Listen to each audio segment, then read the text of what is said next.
اللهم أعز الإسلام والمسلمين وأذل الشرك والمشركين ودمر أعداء الدين واجعل اللهم إندونيسيا آمنة مطمئنة وجميع بلاد المسلمين.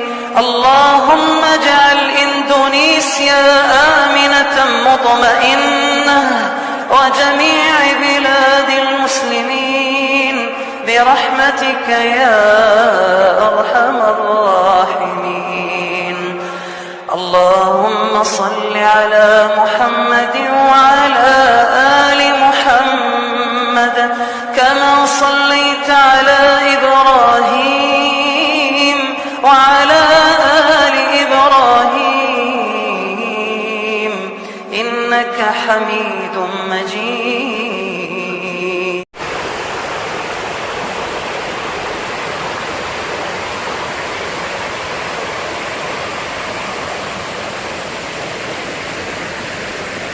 Ya, Assalamualaikum warahmatullahi wabarakatuh. Teman-teman sekalian, saya ingin berbagi kepada teman-teman sesuatu berita yang mudah-mudahan berita ini bisa diambil ibrahnya, karena ini kisah nyata untuk perempuan khususnya. Ingatlah,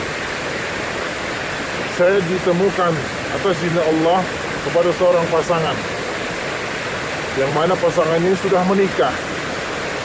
Kemudian di tengah perjalanan, ketika melangsungkan perjalanan dia dalam mengarungi bahtera rumah tangga, ada konflik, ada masalah.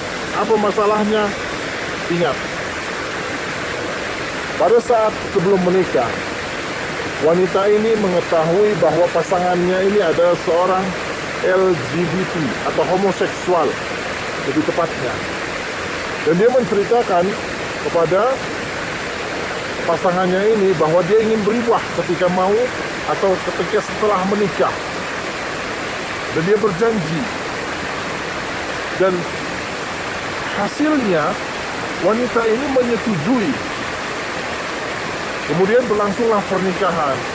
Sebulan, 2 bulan. Ternyata di bulan ketiga, waliyauzubillah, laki-laki ini masih berhubungan pada pasangannya yang laki-laki. Dan ternyata menikah ini adalah kedok buat dia. Agar apa? Agar menutupi karakter atau tabiat dia atas tingkah dia yang suka sesama jenis. Kenapa? Karena setelah menikah, orang pasti beranggapan dia adalah laki-laki yang normal. Padahal tidak sejatinya. Ternyata dia menikah untuk menutupi kebusukannya. Naudzubillah. Dan akhirnya sekarang wanita ini tertekan batinnya.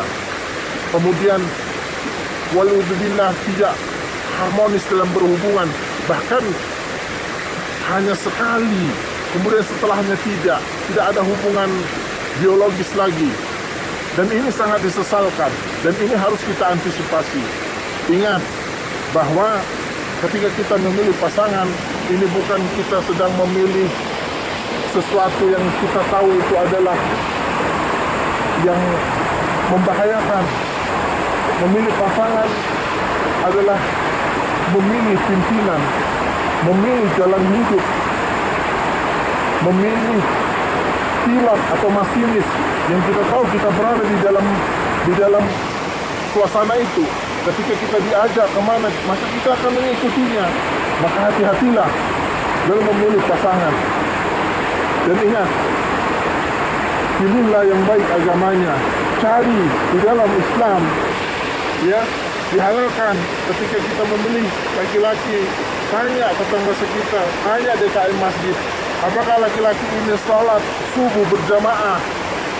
Apakah laki-laki ini sholat Jumat berjamaah? Di mana dia ketika azan? Dan ini hal yang sangat penting. Karena ketika rumah tangga lemah ilmu agamanya, lemah akidahnya, lemah tauhidnya, maka tidak lama rumah tangga itu akan hancur menjadi bulan-bulanan syaitan. Dan akhirnya wanita itu pun menyesal, tertekan batin, dan inilah penyebab orang-orang yang frustasi. Dan kalau tidak kuat iman, maka dia akan mengakhiri hidupnya, naudzubillah, Dan semoga Allah Subhanahu wa Ta'ala menjauhkan keluarga kita, anak keturunan kita dari mendapat menantu dan pasangan-pasangan yang buruk. Dan semoga Allah jauhkan kita dari segala bentuk orang-orang yang berkedok Islami, berpenampilan religius, namun ternyata dalam pengaplikasiannya dia melakukan hal-hal yang dilanggar dalam syariat Islam.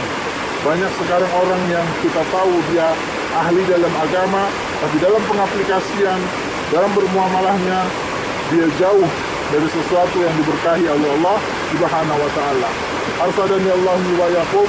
Wassalamualaikum warahmatullahi wabarakatuh.